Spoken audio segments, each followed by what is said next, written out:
YouTube. Today we at 9987 South Beverly Boulevard, Legacy Cutz 2. And I'm gonna show you how to go from this to this.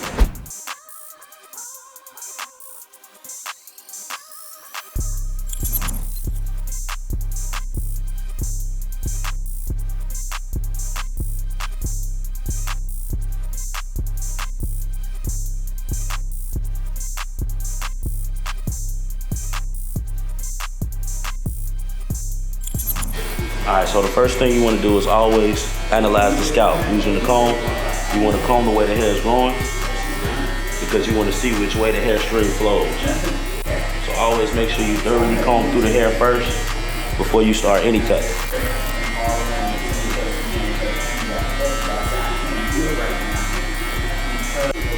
Make sure you comb the back of the head where the swirl is thoroughly so you can see every way that hair pattern flows.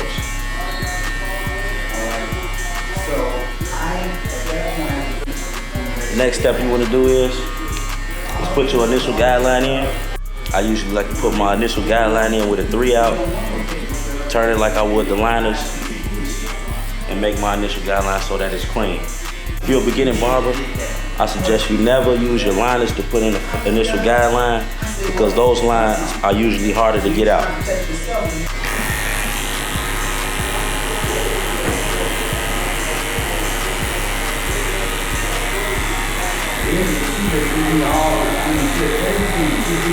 Always make sure you combing the hair as you're going, because you want to make sure you get this guideline as clean as possible.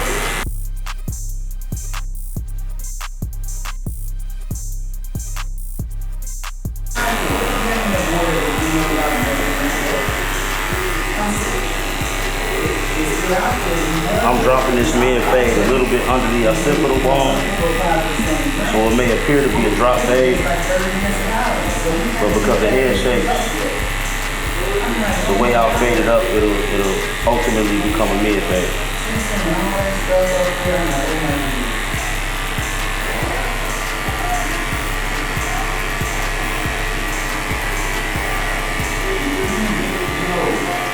Once you have everything clean at the bottom for that initial guideline, you're gonna take your 2-blade. My client likes a 2 against the head, so what I'm gonna do is, I'm gonna cut the whole head all the way around against with a 2-blade.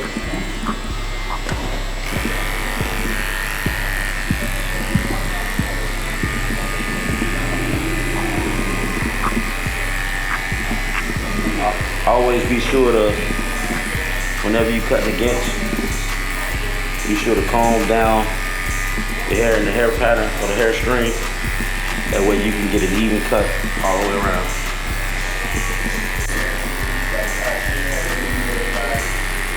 Whenever you're cutting against or with, you want to cut with, you cut with the hair string. When you're cutting against, you cut against the hair string. So whichever way the hair flows, you're just cutting right against that. And you should get an even cut.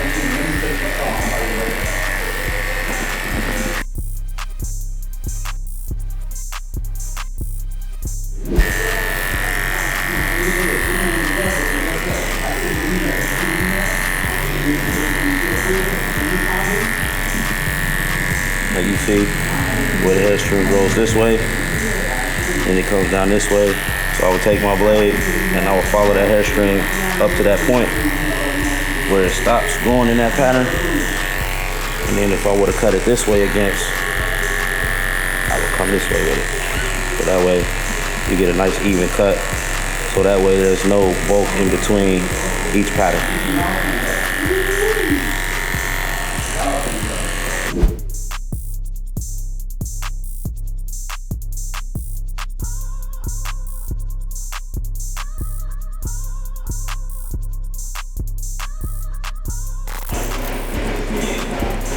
So the next step would to be to take your next blade, whatever you went against the hair with, and it's an even flow all the way around. The next fading blade to start the fade would be the 1.5. You can take this 1.5 and come right underneath this area here. You want to come right underneath that. And as you're going up, When you go up, you change it up to the fade angle and flick it out. Always cut the way the hair grows. If you're going against, cut against the way the hair grows. And you should come out with an even blend.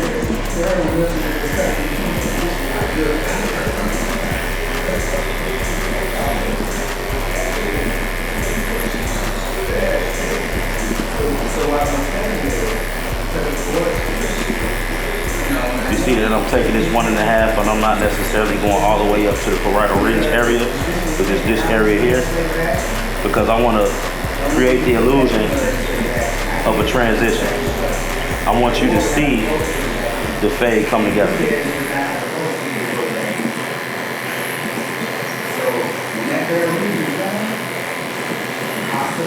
You see, with my wrist, I'm flicking out.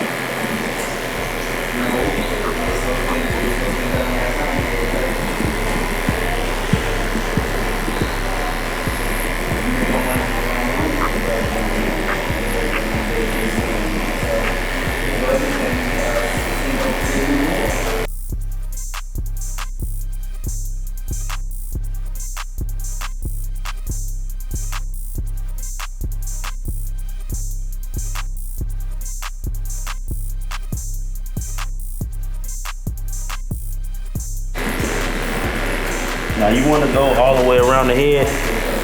Initially, but I'm gonna do 1/2 for time reasons, and go back and finish the other half off camera and show you the end result. But by me showing you 1/2, you at least have the basics of how to do this fade. So the next step after the 1.5 will be to come right underneath that 1.5 area with your 1A. That's the next blade under. What I like to do first, just to help with the debulking process, is I like to come here and I like to rake with my 1A. You're not necessarily cutting more than the 1.5 off. That's why you could be in that area with the rake. You're just basically debulking so that everything flows together. And this is a raking method. Holding the clipper, almost like you would hold a liner. I believe it's a 180-degree angle. And then you just going with the hair string, making sure that you're getting any excess hair that's over that 1.5 out. This is called raking or debulking process. As you can see, I'm taking it all the way through that 1.5 area, following the hair string. And I'm debulking it. Always comb. Cut, comb, cut, comb. That's what you want to do.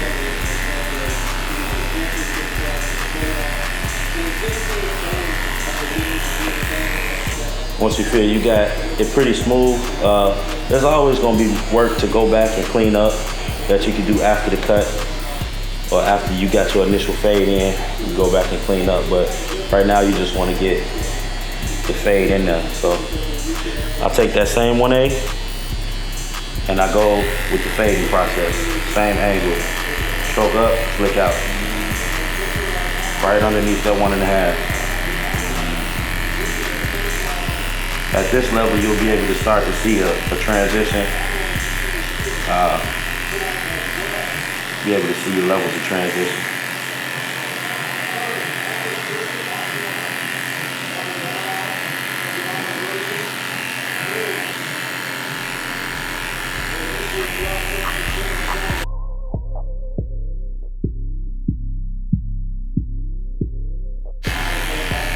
As you can see, I'm paying close attention that I don't go above where I want.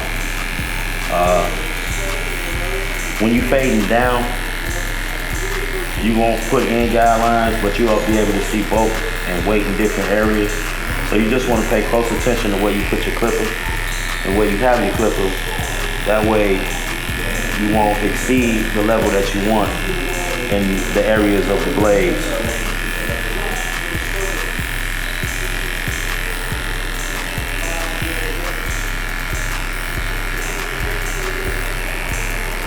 I'm using my corners, half of the blade. at a time. Never, very rarely you see me use the whole blade in a specific area, only because I want to control where it cuts.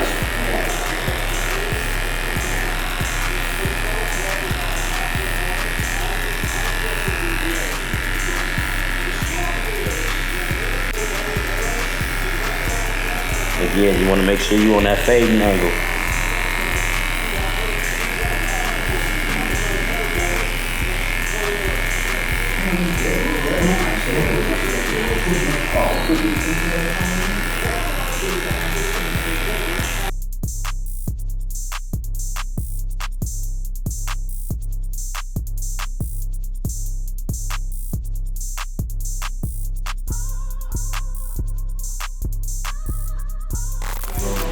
All right, so after the 1A area, then I'm gonna use the one blade and go ahead and continue to fade.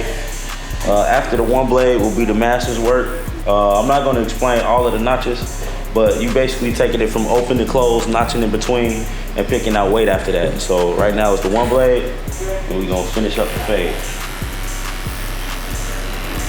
Still holding it on that faded angle. After you cut, you want to comb it down. So it's cut, cut, comb. And as you can see, in this area, I'm never using my whole blade because I definitely want to control where this one goes, because if you go too high up with this one, you'll be chasing the fade up. So you want to control where this one is. Keep it about maybe a ½ inch, almost 3/4 of an inch up. Or it depends on the head shape, you know. It all depends on head shape and the look that you want to achieve. See, just the corners, just the corners.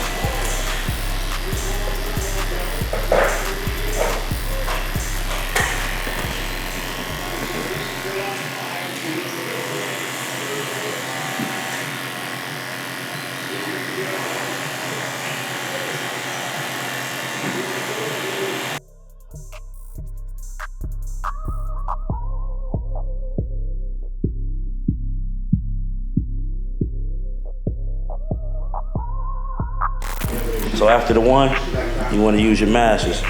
Now, what I mean by notching is, you see it's all the way open here. And then you go one step in between the OA level, which is the mid notch, and the open notch. OA level, mid notch. And you go up, and you go up. So we're gonna do that in between the one and the initial guideline. Of course, the higher you go, the more open you want the clipper. And you notch it close, getting into that initial guideline, and it should take it out. Still holding on that fading angle. As long as you have it on the angle, if you go above that one level, that's okay, because it shouldn't take too much more off. And plus you may have some pockets of weight that you want to pick out, lines of demarcation that you want to go in there and get out. So you can hold it up on the angle and go through like a raking method, go in the opposite direction against the hair to get that weight out.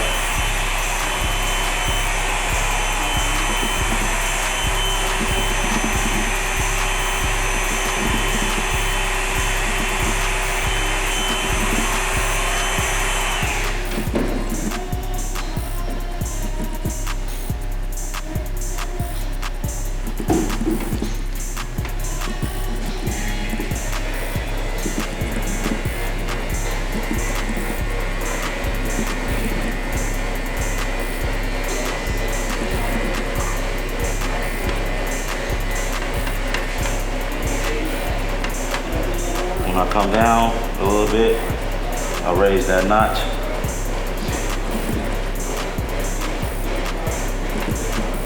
Stroke comb, stroke comb.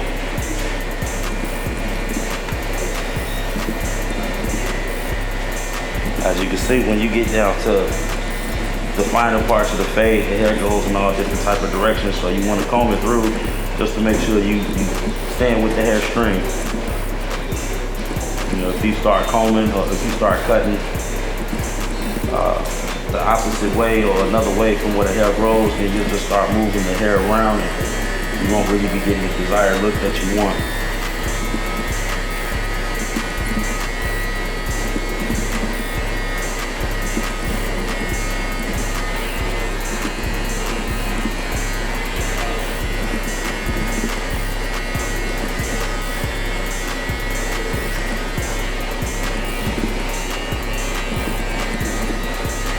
when I get to the Olay level, which is next, you'll start to see that initial guideline start to fade. We're softening it up and continuing to keep the fade or the blend intact.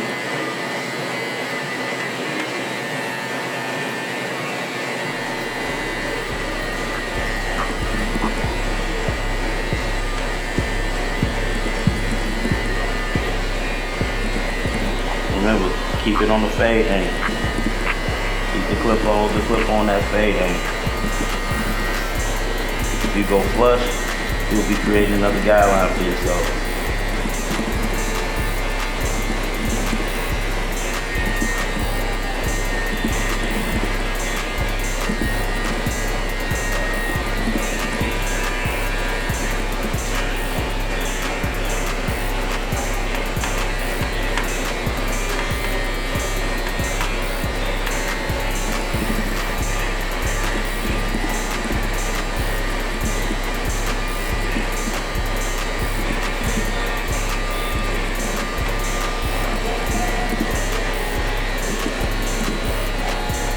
One notch up from mid notch, and I'm really attacking this line now.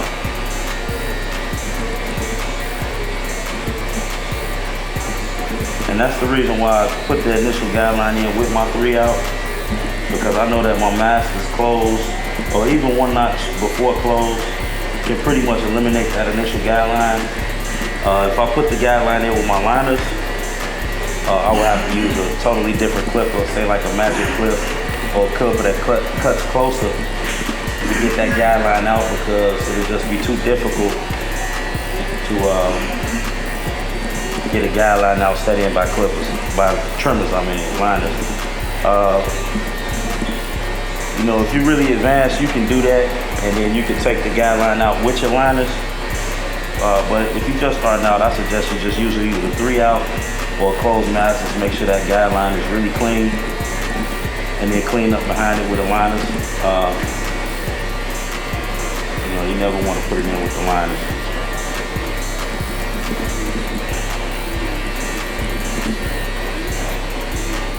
But you see, one notch before close, that line is pretty much eliminated.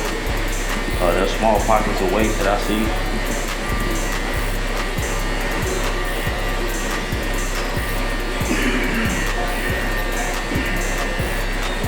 I'm just going in between my notches, just making sure I get it to where it's nice and clean. Oh, and I'm using my mirror. Make sure you use your mirror at all times. You know, that way you can see the fade from a distance.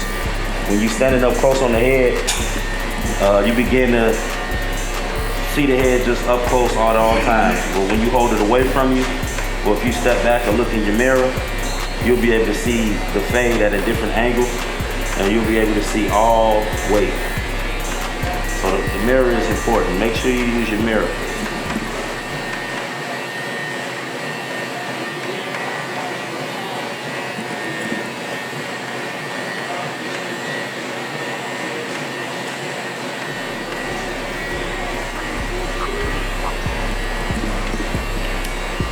Now, before I actually take this ending guideline out, what I like to do is I like to pop contrast. When you pop contrast, you'll be able to see a hard line against the soft line. And what that does is it tells you where you need to finish the fade or where you need to clean up. So how you do that is you put in the soft lining on the front of the head, just a soft lining, so that way you can have a hard line against the soft line. And that way you'll be able to see weight a lot better.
Now, as you can see, after I put a hard line, well, it's a soft liner, but after I put a hard line in, I can see more contrast within the fade. And I can actually see all of the weight that I need to get out, like here, and especially down here.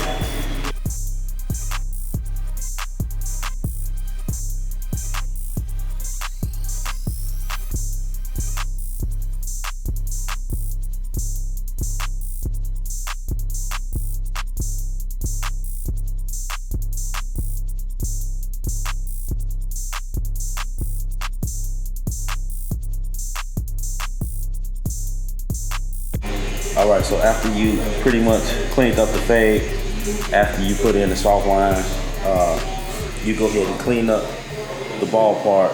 You can do that with your liners, or if you have a 5-out. But you can just see, since I only did one half of the head, if you're looking at this, I'm gonna clean this up later, but you can see the blend is nice and fluid. It goes through out the whole head, you're coming down. You see that that blend is nice and fluid. And now I'm about to clean it up so that way you'll get the balls with that.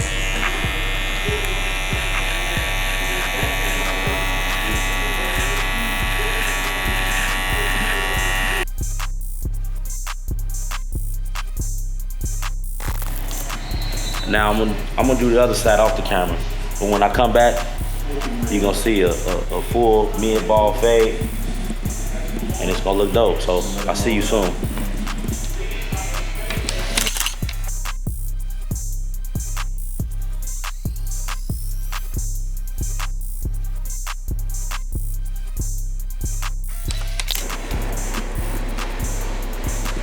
All right, that's it for today.